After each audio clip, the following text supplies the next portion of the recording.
خبر شامل کرتے ہیں ماڈل ٹاؤن لاہور سے، جہاں آج پاکستان مسلم لیگ نون کی کابینہ کا عام اجلاس منعقد ہوا، جہاں اپوزیشن لیڈر پنجاب اسمبلی میاں حمزہ شہباز شریف کی زیر صدارت ماڈل ٹاؤن میں اجلاس منعقد ہوا، جس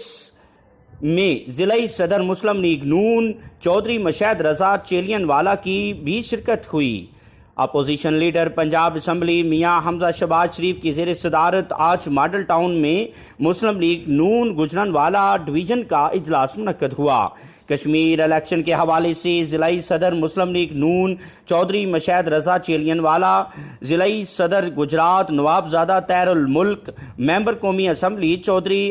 ارمغان سبحانی، سابق ممبر صوبائی اسمبلی چودھری شبیر رضا کوٹلہ، ممبر صوبائی اسمبلی محترمہ حمیدہ وحید الدین، جنرل سیکرٹری چودھری سکندر گوندل، سابق ممبر صوبائی اسمبلی پیر سید محفوظ حسین مشتی، ڈویژنل سیکرٹری اطلاعات چودھری خرم مشتاق سمیت ڈویژن کے عہدیداران کی شرکت ہوئی۔ رپورٹ کرتے ہیں محمد ریاض نواز توحیدی۔